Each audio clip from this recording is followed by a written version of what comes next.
Hey guys, welcome back to Ad Talk, and this is my review for House of Gucci. Directed by Ridley Scott, House of Gucci is a biographical crime drama film which bases its screenplay on the 2001 book The House of Gucci, a sensational story of murder, madness, glamour, and greed by Sara Gay Forden. The film focuses on the romance and drama that develops between Patrizia Reggiani and Maurizio Gucci. It stars Lady Gaga, Adam Driver, Jared Leto, Jeremy Irons, Salma Hayek, and Al Pacino. But before we get into the nitty-gritty of this movie, as always, don't forget to leave a like on this video if you enjoy it, and please do consider subscribing, as those are the two main ways you can help support my channel right here at Adlib Talk. Cheers, and let's get right into that review.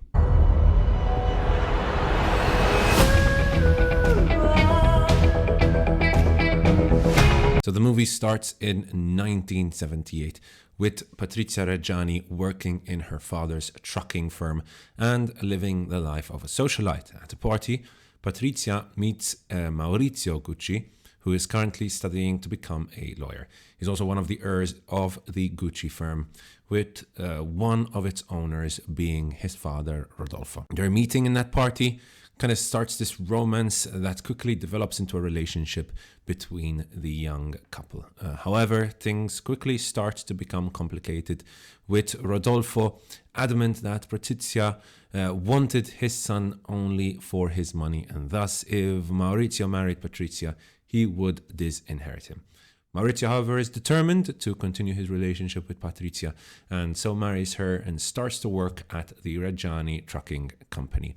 However, with their first child on the way, Patrizia starts to push Maurizio to return to his family and the Gucci firm through Aldo, Maurizio's uncle. Things obviously get complicated. If you know the story of Maurizio and Patrizia, obviously there are no spoilers here, but I'll avoid giving more details into how the plot develops for those who have maybe either not heard of the story or are not aware of how the story itself ends. So let's start off with the positives. And if we're going to talk about positives here, we cannot start by talking about anything other else than the performances, which in my opinion are what make this movie. Lady Gaga gives us a dominating performance and confirms that her performance in A Star is Born was not a fluke. It was not a one-hit wonder performance or beginner's luck. She is a star overflowing with talent, whether it's her singing or her acting, and I just love how she plunges head first into her characters. She had stated that she had spent months studying Patrizia, and it shows. She's really nailed down not just the look and the little subtle movements, but most importantly, I think it's the attitude with which Patrizia always went around her business. There's a fiery element to her character which contrasts nicely with the more awkward Maurizio Gucci. The start of the movie showcases the differing personalities very well, and you can tell that this relationship is not built on a solid platform. Adam Driver as Maurizio is also very good. His approach is much more understated than Gaga's, and unfortunately not as impressive, but it's still a decent enough performance. I mean, Adam Driver is a guarantee that you have at least a decent performance there. Al Pacino and Jeremy Irons are also quite good. I thought that Pacino especially was quite impressive as Uncle Aldo. On the other hand, Jared Leto gives one of the worst performances I have ever seen by him, and honestly by any actor. I've watched Suicide Squad and I saw Jared Leto as a Joker, so I've seen bad Jared Leto, but this is something else. He kind of tries to up the crazy, but it really just does not work for me. Being a movie about fashion and a company like Gucci, you would expect it to look fantastic, and it does. The cinematography here is just great. It catches the beautiful settings of Milan, New York, and eventually even some scenes in Switzerland very, very well. And that, coupled with incredible set design, ensure that this movie is a true blast to look at. Costume designer Janty Yates also deserves a big round of applause. Everything looks so polished and so authentic. I'm no fashionista, mind you, but I can say that it looks bloody amazing. Finally, I would also like to mention the music, which was also a blast to listen to.